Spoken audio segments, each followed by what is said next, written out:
हाय, मेरे पास एक केस आया था। सिग्नेचर ग्लोबल का डक्सिन प्रोजेक्ट है सोना रोड पे, और कस्टमर की सैलरी ठीक ठाक है, और कस्टमर के पास एक इनकम स्ट्रीम और है सैलरी के अलावा। एक सैलरी इनकम हो गई, दूसरा इनकम उनका रेंटल इनकम था। तो दोनों इनकम को क्लब करके लोन बनाना था। पहले से भी उनकी एक EMI चल रही थी होम लोन की, तो उसको ऑब्लिगेट करने के बाद में उनको 1.5 करोड़ का लोन चाहिए था। हमने लॉगिन कर दिया। सैंक्शन के टाइम जब सिस्टम में लॉगिन हुआ तो पता लगा कि इनके कुछ लोन्स चल रहे हैं। कुछ 6 महीने के भीतर ख़त्म होने वाले थे और कुछ लंबा चलने वाला था। कुछ में लंबा चलने वालों में एक होम लोन ही था, और हाँ, सिर्फ एक होम लोन था, बाकी सारे 6 महीने के भीतर ही था। मैं गलत बोल गया कि कई थे, कुछ थे, मतलब मैक्सिमम 6 महीने के भीतर क्लोज होने वाला था, और एक होम लोन था जो लंबा चलने वाला था।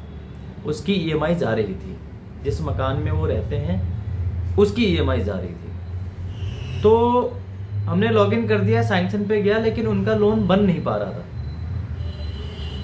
क्रेडिट ने उनका लोन 83 लाख के लिए सैंक्शन किया, 83 लाख रुपए के लिए, और लोन की रिक्वायरमेंट 1.5 करोड़ की थी। तो मैंने कस्टमर से पूछा कि आप कह रहे हैं कि 71,000 रुपए के आसपास की रेंटल इनकम आ रही है, लेकिन क्रेडिट को सिर्फ और सिर्फ 20,000 रुपए की रेंटल दिखी है, कैसे कह रहे हैं आप? उन्होंने कहा कि नहीं, मेरे पास है 71,000 का रेंटल इनकम है, मैं आपको वो भेजता हूँ, रेंट एग्रीमेंट सभी फ्लैट्स का। मैंने कहा ठीक है जी, भेज दो। तो रेंट एग्रीमेंट तो बराबर था, उसमें कहीं कोई दिक्कत नहीं थी, प्रॉपर बना हुआ था, नाम गाम सब कुछ ठीक ठाक था, और सही समय पे बना था। ऐसा नहीं कि लोन लेने के लिए उन्होंने बनाया हो।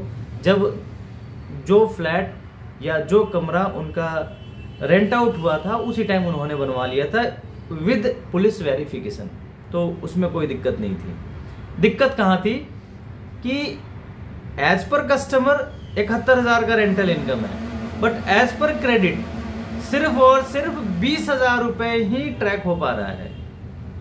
मैंने भी मत्था मारा, तो मैंने देखा कि किसी महीने 20,000 रुपए का रेंट आ रहा है, किसी महीने 40,000 का रेंट आ रहा है, तो किसी महीने 55,000 का रेंट आ रहा है, किसी महीने 34,000 का भी रेंट आ रहा है।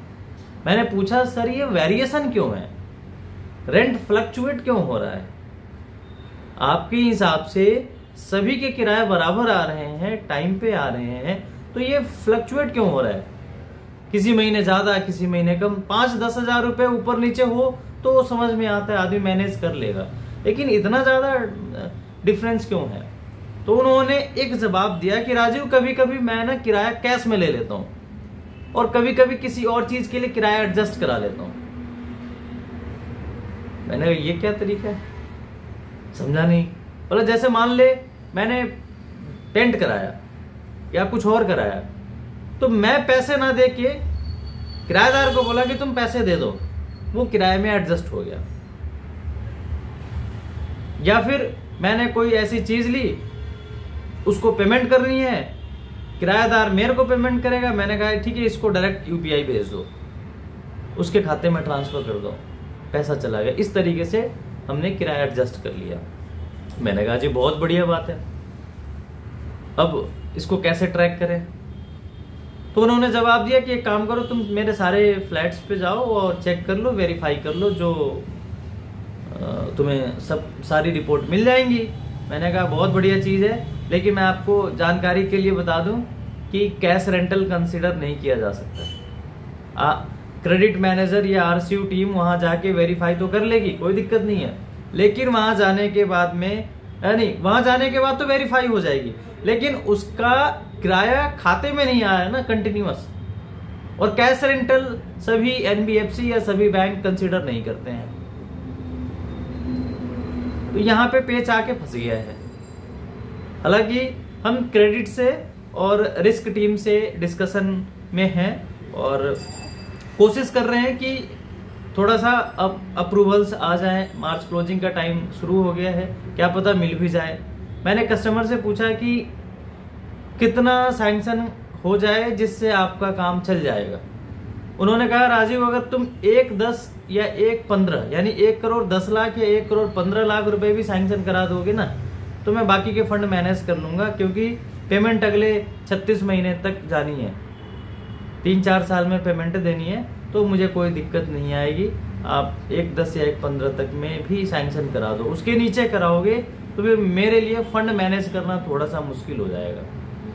तो बहुत ज़्यादा गैप नहीं है। क्रेडिट ने 83 लाख रुपए के लिए सैंक्शन किया हुआ है और कस्टमर 1.10 या 1.10 तक में राजी हो जाएगा। तो बहुत ज़्यादा गैप नहीं है, कोशिश चल रही है, ट्राई कर रहे हैं हम। अप्रूवल आ जाएगी तो 1 या 1.10 तक अप्रूवल आ जाएगी और ये केस इसी महीने डिसबर्स हो जाएगा। मतलब थोड़ा सा मेहनत करना पड़ेगा हमें, थोड़ा पेचीदा है लेकिन करेंगे, इसको जरूर करेंगे।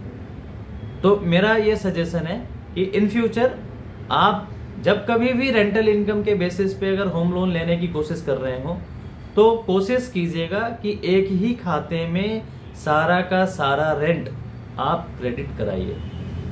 ऐसा नहीं कि किसी और खाते में मंगा लिया, कैश यूज कर लिया, कहीं और किसी तरीके से हमने रेंट को एडजस्ट कर लिया, वो वाला तरीका मत अपनाइए। एक ही खाते में सारा किराया आप मंगाइए, वो ज़्यादा ठीक रहेगा। बाकी आपको या आपके किसी भी जानकार को होम लोन की रिक्वायरमेंट हो तो मुझे ज़रूर याद कीजिएगा, मैं आपको बेहतर डील दिलाने की पूरी कोशिश करूँगा। चलिए, मैं राजीव साइन ऑफ करता हूँ, मिलते हैं नए वीडियो में। Thank you very much.